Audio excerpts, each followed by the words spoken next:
সেইকাৰণে আপোনাৰ হাতেদি ইমান সুন্দৰ পৰিৱেশ এটা পালোঁ আজি। মই তাৰমানে আজি নগাঁও বহুত জেগা গৈছোঁ, গছ চালোঁ, কিন্তু এই পৰিৱেশটো, এই প্ৰকৃতিৰ যিটো পৰিৱেশ সঁচাই মানে আমাৰ লকডাউনতে এইখিনি প্ৰধান শিক্ষক বুধেনচন্দ্ৰ বৰা তেওঁ খেতিত আৰু যিটো প্ৰকৃতি প্ৰেমী। প্ৰকৃতি প্ৰেমী নহ'লে ক'ত হ'ব এনেকৈ জংঘল হ'ব। আপোনাৰ ভিতৰত এজন ওলাইছিলে, এতিয়া 1000 ভিতৰত এজন ওলাই, সংখ্যাটো বাঢ়ি আছে। বঢ়িয়া বঢ়িয়া কৰি থকা আহক, আমি গোটেইকেইজনে মিলি পেলাই এইটো এটা কৰোঁ। প্ৰথম ফটোখন লৈ লৈচোন, আহ চব আহা, চব থাকা, আহা এইফালে আহা, আহক আগলৈ আহক।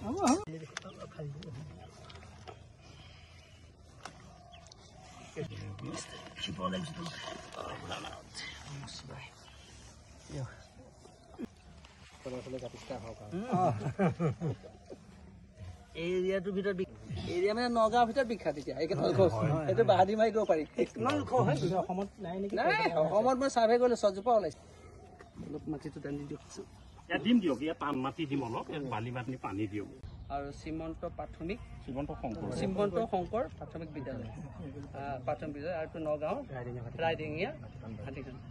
এই জেগাডোখৰ ৰুবলৈ ভাল আছে। মই সোমাই আহি চাইছোঁ, চাৰিওফালে গছে একদম বিভিন্ন প্ৰজাতিৰ গছ আছে। ইয়াত আপোনাৰ তেজপাতৰ পৰা মধুৰিআমৰ পৰা নিমপাতৰ পৰা গোটেই গছ দেখি পেলাই মোৰ ভাল লাগিলে বকুলকে ধৰি। আৰু আমাৰ প্ৰধান শিক্ষকে বিচাৰিলে এজোপা গছ, আৰু ইয়াৰ স্থানীয় আমাৰ যিবিলাক ভাইটি ভাস্কৰে সুধিছে, ৰুইছোঁ আৰু এতিয়া ভালকৈ অলপ চোৱা চিতা কৰিলে হ'ল। আৰু এই গছজোপাৰ গুণখিনি হ'ল, এতিয়া পাতৰ পৰা ফুলৰ পৰা আপোনাৰ গুটিলৈকে, আৰু গছৰ গুটিটো আৰু আনকি শিপালৈকে ছালখিনিও গোটেইখিনি ঔষধি হয়। আৰু ইয়াৰ ফুলৰ সুগন্ধটো বহুত দূৰলৈকে যায়। সেইটো এটা বিৰাট ভাল। কাৰণ নাক চুম্পাজোপা যদি ইয়াত ফুলিব, তেতিয়া এই স্কুলখনৰ নামটো ভালে কুশলে ভাল লাগিলে। বিশেষকৈ আজি পবিত্ৰ মুহূৰ্তত, আৰু বিশেষকৈ অসমৰ এগৰাকী বিশিষ্ট ব্যক্তি, যি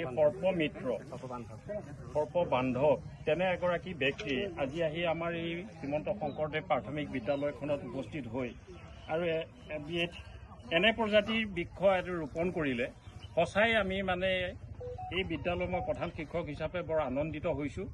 এই কম মাটিখিনিতে বিভিন্ন প্ৰজাতিৰ গছ ৰোপণ কৰি পেলাই এটা পৰিৱেশ সৃষ্টি কৰাৰ এটা প্ৰয়াস আছিল। আৰু এতিয়া শেহতীয়াকৈ এটা প্ৰয়াস কৰিছিলোঁ মই, যে অসমৰ বিভিন্ন প্ৰান্তৰ বিশেষ ব্যক্তিৰ দ্বাৰা এজোপা যদি বৃক্ষ এই ভূমিত ৰোপণ কৰিব পাৰোঁ, মই ভাবিছিলোঁ যে এই জেগাখিনি এদিন বৰ সুন্দৰকৈ উজ্বলি উঠিব। আৰু গতিকে ছাৰলৈকো আমাৰ বিদ্যালয়ৰ তৰফৰ পৰা বহুত বহুত ধন্যবাদ জ্ঞাপন কৰিলোঁ। এই মুহূৰ্ততে প্ৰধান শিক্ষক বুধেনচন্দ্ৰ বৰাই আমাৰ সৰ্প বান্ধৱ সভাপতি হিচাপে মোৰ গুৰুজী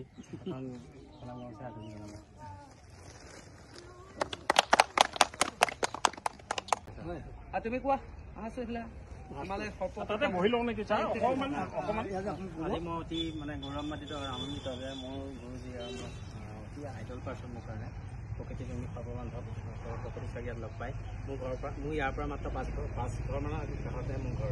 ইমান ওচৰত মই পাই পেলাই আজি নিজে বিস্ময় ভূমিত মানিছোঁ। আৰু ইয়াত এটা ইমান মূল্যৱান নাগচম্পা বুলি ৰোপণ কৰিলে, আৰু ধন্যবাদ ছাৰলৈ। আৰু লগত যিসকল কৰ্মকৰ্তা আহিছে, প্ৰকৃতিপ্ৰেমী সকলোৱে মোৰ আন্তৰিক শ্ৰদ্ধা জ্ঞাপন কৰিছোঁ। মই তোমাক মৌচিনীয়ে কৈ আছে তোমালোকৰ কথা।